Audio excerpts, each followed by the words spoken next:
All right. Well, that would have been more fun had this still been going. But we're working on making sure that our executive C-suite is we have the right job descriptions and the right people hired to help us with first class business, as well as all the companies that we work with. And it's just so fascinating how well ChatGPT can help us refine the base and the infrastructure and the clarity of what we're doing with thanks to all the assets and resources that we've already been able to create for ourselves. So, for instance, with the CEO, I'll just read the very first part of the job purpose, as it's this is the type of stuff that ChatGPT can't do. The purpose of the chief executive officer is to serve as a primary visionary and example of our culture and values, namely love, patience, persistence, consistency, and reliability. In accordance with your vision and these guiding principles, the CEO will architect the company's vision and operational foundation, ensuring all aspects of the business are aligned with the overarching growth objectives. So, for most of you watching this, you may feel it's kind of repetitive or redundant. There's absolutely value and importance to that. I'm not going to dive into that further than saying the CEO's vision is going to be different than the company's vision. And so, again, those align makes absolute sense.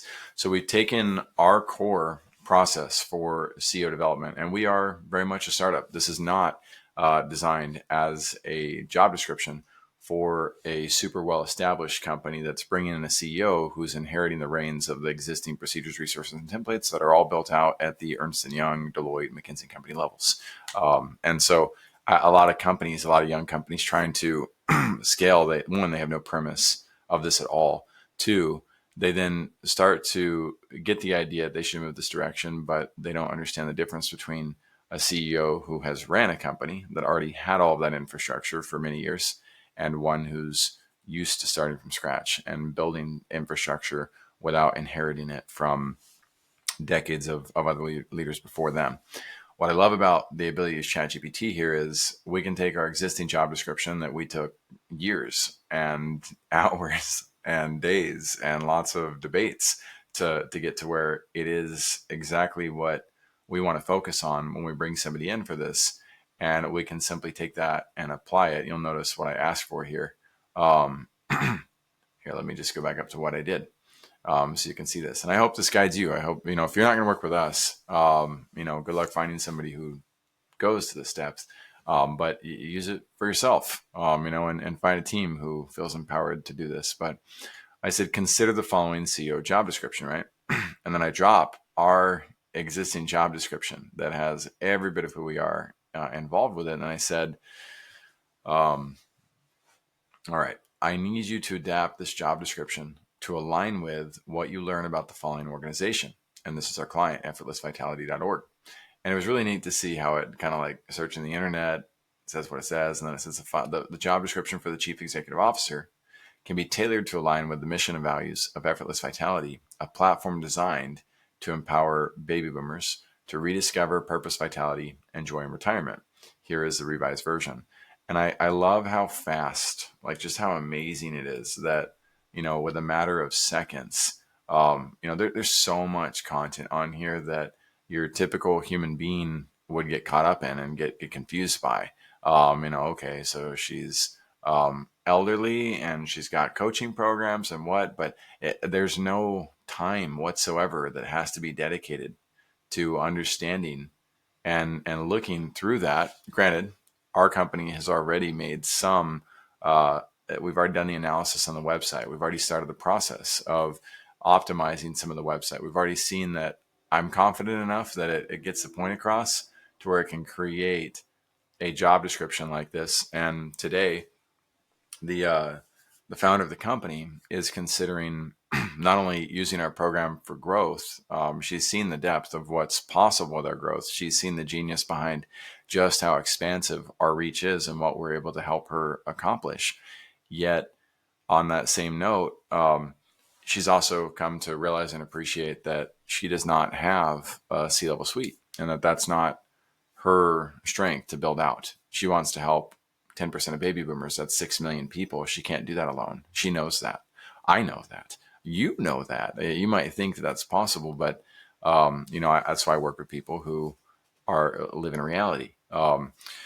So her transition moves from, yes, she's going to be a founder. And yes, we want her to be chief visionary officer. She has that down. Yes, we want her to be involved in the operations department, especially when it comes to fulfillment. And there's all sorts of other opportunities for us to help her where she doesn't want to build the infrastructure of the marketing department, for instance. She doesn't want to build the infrastructure for the financial department or for the technology department. And that would bog her down and it would limit her and prevent her from being able to serve at the great capacity that she serves. So as we've come to realize and appreciate, her and myself and the team, that we have to have these positions in place. We have to have these departments so that there's accountability, so we know where we're going, so we know what's happening. We also have to be empowered in order to make decisions on her behalf if she doesn't want to do those roles. She can do it, but she doesn't want to. And she can go and hire anybody else she wants to do that. But again, she doesn't want to. And that would be a huge risk because she doesn't have the background that we have. So this is that point where we arrive with a lot of our entrepreneurs where they either crumble under the pressure and realize, oh my gosh, entrepreneurship's not for me. I don't want to be accountable for these roles, or I just want these magically to be fulfilled without actually assigning somebody and without actually compensating somebody. But people who fulfill those roles get paid salaries. They get benefits. They receive vacation policies. They have severance agreements. They have all sorts of things that have to be in place for those individuals to want to do those roles and to want to fulfill them and for it to be worth their while to build those out. And so many solopreneurs and entrepreneurs and people who run small businesses mistakenly assume and accidentally dive from the great provider they are to being absolutely arrogant and pretend like those things don't need to exist. And that's not true. Every team member on your team deserves to know that you're building that type of infrastructure that creates security for their lives, for their families, for their sake. They don't need to be working in an entity that doesn't responsibly bridge the gaps.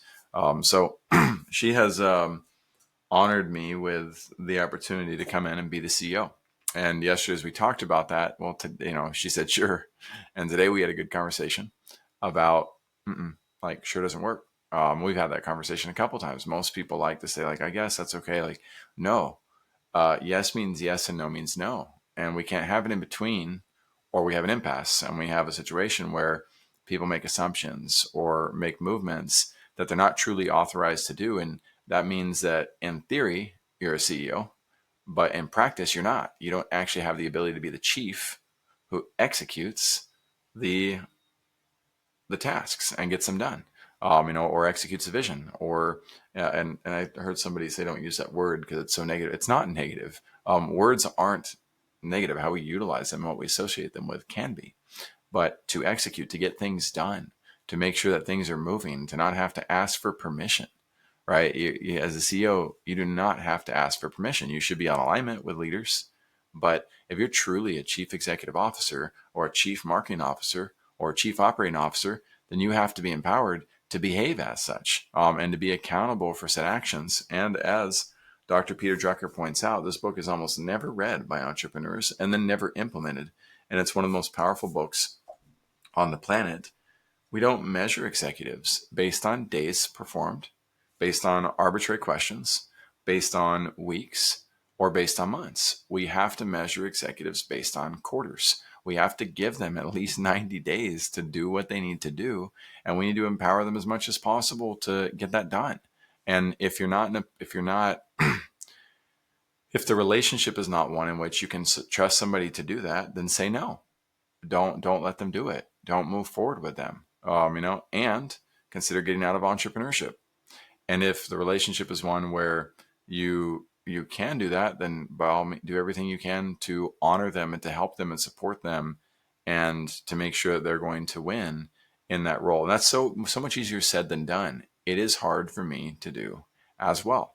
It is hard to make sure that somebody is in a good position to lead a company. And so that's why it's so important as an entrepreneur to be able to say no, and to be able to say, I'm not comfortable with that yet, or I need to see this, that, or the other, or you know what, I don't know what I need in order to empower somebody to do that. So therefore I cannot empower you to do that, or to be that, or to have that title. And us getting centered as entrepreneurs on creating that type of transparency and creating that type of leadership is a task in and of itself that takes a lot of study and mental fortitude and support. And one of the things that Sharon and I talked about today as well was making sure that we find that third party advisor. And she mentioned Boeing. As many challenges as Boeing has right now, and is going through, it doesn't take away from the essence of just how great they were able to become as a brand. We all know the brand. And so the one of the things that I feel like Boeing did well was counseled her or their team members on making sure you have that third party validator or the third party evaluator. And so we also talked about how do you choose that? Well, I'm super blessed that Dr. Todd Snyder was my first business partner at First Class Business. He's one of our silent investors. And when we decided to go through the process of creating our equity agreement with each other, that was one of the big keys that we focused on was how do we make sure that we get the right mediator to help us evaluate any situation where we might become out of alignment, out of sync, or need to dissolve the brand, or move away from working with each other. And the wording that we chose in that agreement was extremely on point. And we actually used 3 different attorneys to help us create that solidarity so that we would have absolute clarity on, and both feel super comfortable with, we really like this approach. And to boil it down, the things that you need to consider is that any third party is going to have their own bias. You can't eliminate that. The key is finding somebody who's willing to, who's very self-aware of their bias, and tries not to steer the conversation based on that. 2, it's got to be mutually independent, an entity that is not tied to Todd or not tied to myself. And we have to be able to agree on who that is. And there's other provisions that we put into place, clauses, about how we would go about selecting that individual. Or if we don't do that well, then the state, I believe in our case, we decided that the state would select who the individual was. And it's kind of luck of the draw for both of us if we arrive at that impasse. So we did that. Why? Because we know, like, and we did that. Like, we have a brotherly love that's like, I don't think I've ever worked with somebody as easy as it was to work with Dr. Todd Snyder. He's an absolute genius. He's got a heart of gold, and I can't say enough about him. So go check out toddsnydercoaching.com, and see what he's up to, because he is one of the greatest blessings to this world. So back to this back to this point. He and I knew that we needed that intermediary, and we don't want somebody with bias. We want somebody with enough depth to be able to recognize what it is we're doing. They need to have enough knowledge about the circumstances as well, and they need to we need to be on the same page about kind of like selecting a jury, for a trial. Both lawyers have different angles of what they want in that jury member, and ideally you get a fair, unbiased jury in the process. The same is true of this third party individual. So while most of you have never probably had a mutually agreed upon third party individual in your life, as you get ready to do that, I shed that warning because of we've both, again, Dr. Todd Snyder and I, and Sharon as well, we've been through life long enough to know that it's harder than it sounds, and that there's more angles to be considerate of, just like a therapist in marriage. And I'll end on this example, which is, sometimes you hire a therapist, and the therapist can actually accidentally take the side of one person in the marriage or the other based on their own biases.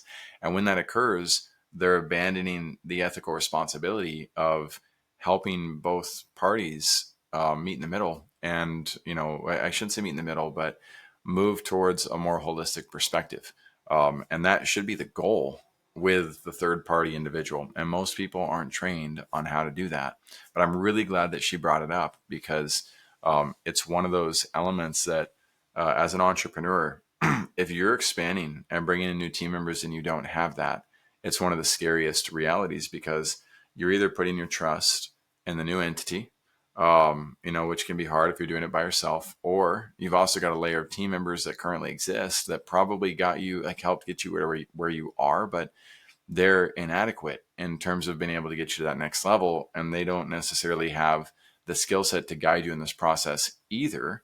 And you probably don't have a lineup of third-party individuals that you might consider that you don't have a relationship with. You're probably going to want to pull towards the people that you know, like, and trust. And that completely ruins the reality of why you need somebody who's truly third party, because it puts all the cards in your favor. And it's like, well, that's what I would want as an entrepreneur. No, that's going to empower your blind spots. That's going to put you in a position to where you are a totalitarian or a tyrant. That's going to put you in a position to be able to manipulate others and inevitably yourself, because karma will come back to bite you in that regard. You do not want to be in a position to where you are commander, conqueror, tyrant, dictator, totalitarian of what you do. I'm a big fan of the quote, absolute power corrupts absolutely. I'm a big fan of that quote. It scares me because I don't ever want to be corrupted. I don't want to put myself in that situation. And I see too many entrepreneurs that love the title of solopreneur, or they love the title of founder, and they don't realize that that's giving into your ego. That's putting yourself in a position to where you actually care more about what you get out of things and how you're perceived and your authority than the results that you actually drive. And it's a tough blind spot to address with people because most people, one, they don't want their blind spots addressed. It's uncomfortable, right? Imagine that if you had blinders on and somebody's coming like grabbing your blinder off, like that's a very invasive reality. Most of us don't like that experience. We have to have conditioned ourselves, put ourselves in positions to where we understand that we are powerful beings that cannot be hurt by somebody exploring, our blind spots and working with us on that. And we also have to be able to recognize who is qualified and worthy of exploring those blind spots, because not everybody deserves to have that privilege in our lives. And we also have to be in the strength, in the strength, inner strength and space to be able to decide for ourselves and discern, is this person's vice, even if they are the third party validator, or evaluator, even if they are, even if they have good intentions, does what they say or share or see or perceive about us, does that align with what's best for our growth? So these are the types of complex matters that if the entrepreneur isn't willing to spend time delving into and sorting out and working through, I don't think you're going to win. You certainly would not be the type of person that I would want to work with as an executive.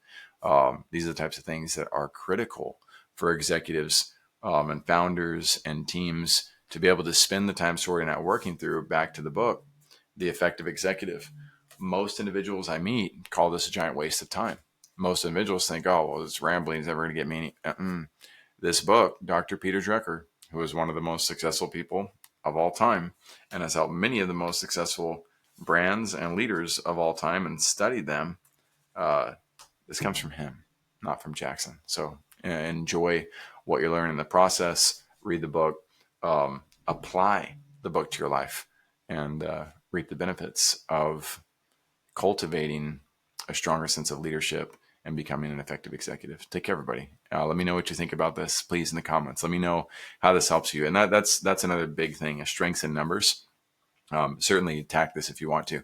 But my hope is that other leaders will rise up and add comments to support the things that you did learn, the good things that you got out of this, because what that does is it combats the noise of all those who fail or who lead with inauthenticity. And Inc.com is full of that. So is Forbes.com.